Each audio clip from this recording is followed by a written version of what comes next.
Kaixo, marmoka naiz? Itsas animalia naiz. Kanpai itxurako gorputz bat daukat. Eta handik, garro luze eta mugikorrak ateratzen zaizkit. Nire gorputza batez ere urez osatuta dago. Horregatik naiz gelatina bezain biguina. Tximeleta bezala eraldaketa zoragarri bat izan nuen marmoka bihurtu aurretik. Hasieran arrautza txiki bat baino ez nintzen. Eta oskolatik atera ondoren larba bihurtu nintzen. Azkenik, marmoka eder bat bilakatu nintzen. Marmoka gehienak itsasoan bizi gara. Baina espezie gutxi batzuk ur gezatan bizi dira. Ur hotzetan zein beroetan bizi gara, baina ez Antartikan. Gure gorputza izoztu egingo litzatekelako. Ni gaineko uretan bizi naiz, kostaldetik hurbil.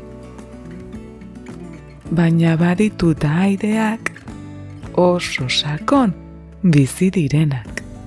Argia ozta iristen den ur ilunetan. Marmoka batzuek distira egiten dute itsasoaren azpian. Zoragarria ez da?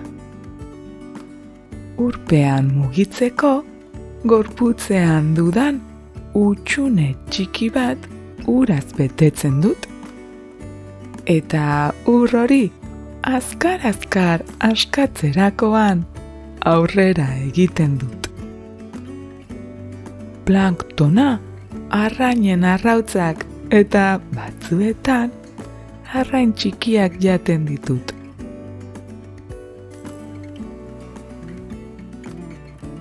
Marmokak pozointsuak gara. Hau da, gizakiek ikutzen gaituztenean, berehala gorritzen zaie azala, da azkura ematen die. Batzuk, azkura pixka bat, baina ez dugu ematen. Baina beste batzuk, oso arriskutsuak dira, eta min handia egin dezakete. Beraz, hondartzan zaudenean, marmoka bat ikusterakoan, adi ibili eta inoiz ere ez ikutu. Beno ba, banoa, agur. Bazenekien marmoka batzuek distira egiten dutela. Eta ziztatu aldizu inoiz marmoka bat. Hurrengora arte, agur.